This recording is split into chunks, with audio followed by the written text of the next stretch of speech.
We cannot contend with the spirits of the age. We cannot contend with the territorial spirits. We cannot bring deliverance unto Jacob until a power comes upon us. This is beyond psychology. Psychology, we work for a group of people per time, but it cannot affect everybody. When you hear that the whole of Jerusalem and Judea went to him, there was something at work in his life. It's called anakazo. David had no credential.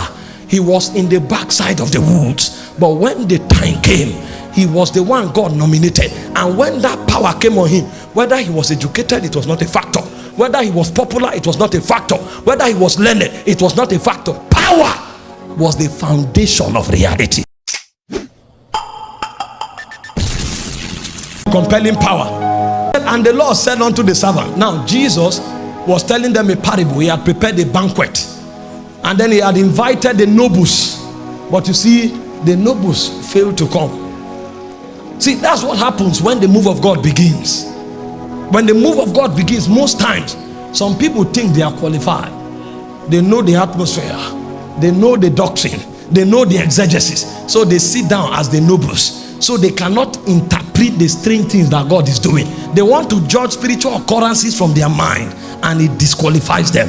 When Jesus invited the nobles, they refused to show up. Did you not read in scriptures? The Sanhedrin had been watching the prophecy of Isaiah for 800 years, but when Jesus came, they did not see him.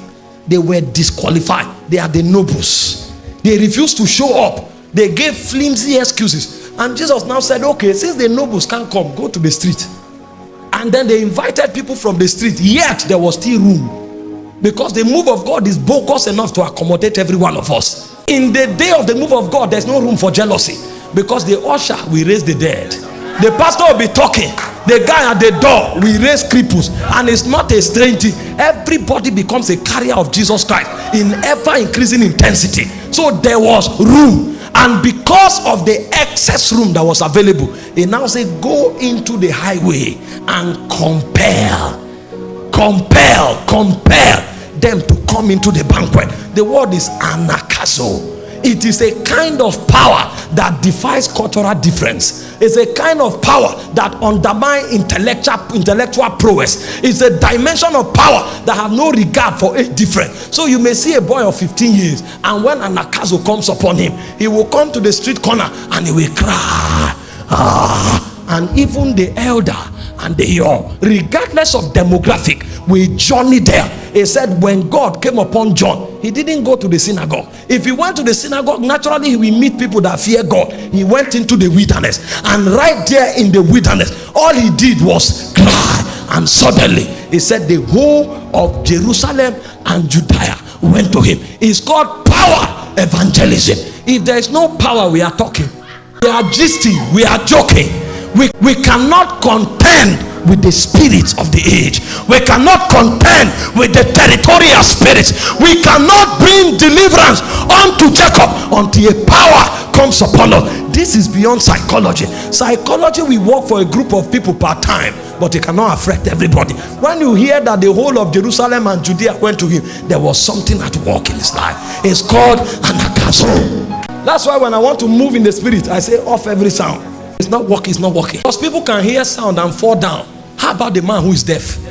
In Psalm 66 verse 3, it says, say unto the Lord, how terrible are thy works. That's the kind of power we are talking about. It said, through the greatness of thy power, thy enemies submit themselves to you.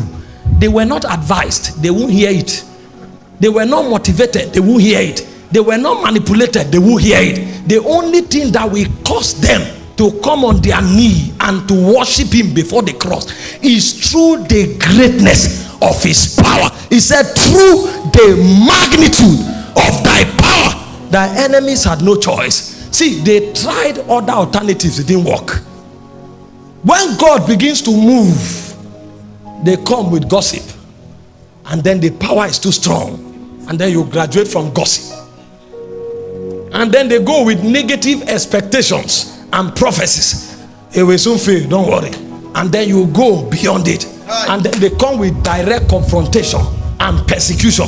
And then you still go. When everything is done and dusted and it doesn't work, then they come to you and say, I celebrate you. Through you the greatness. It's not English language that takes men there. It is something in God called power.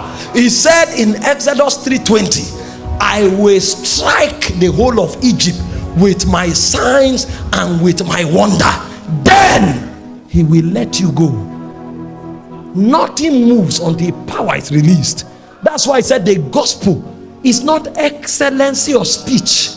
He said, when I came unto you declaring the counsel of God, I did not come with excellency of speech. I came with the demonstration of spirit and power. If it is divine agenda, the number one thing is power. If power have not manifested, the compelling force will not be there.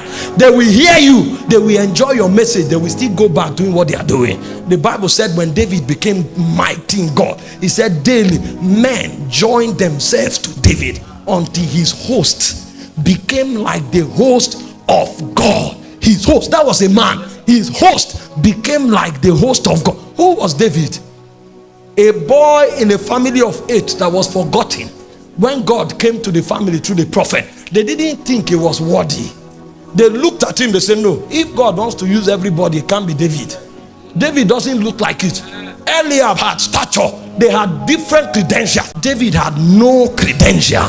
He was in the backside of the woods. But when the time came, he was the one God nominated. And when that power came on him, whether he was educated, it was not a factor. Whether he was popular, it was not a factor. Whether he was learned, it was not a factor. Power was the foundation of reality. And when Saul wanted to kill him, David did not run looking for fraternity. He was in a cave called Adullam. And to make things worse, it was not soldiers that came to David. I thought the troop he commanded in the army of Saul will come to support him. They neglected him. He said 400 broken and battered men who were in debt. These were the kind of men that came to David. But when David saw them, he knew what made him. And if I can introduce them to what made me, they will become like me. And a point came, 400 broken and battered men. The Bible said, and Adoni, who was of the Tachomite, one of the first 3 in rank, he said he took a spear and he slew 800 men. How can a broken and battered man take such feat? Something had entered him. Because the power we talk about is not psychology. The power we talk about is not philosophy. The power we talk about is not sociology. It's the power of God. Something came upon him. He said, Eleazar, the son of Dodo, once upon a time, Israel was fighting to defend the land. And he said the whole army of Israel ran, but he stood his ground. A point came, one of them was stronger than an army. So you now discover when power comes, number is not consequential. It is stature that matters. When I talk the subject of power, I talk it passionately. Because I did religious Christianity for a long time. Until in 5 years, 6 people died in my house. Now discover power is not English language. I discover power is not title.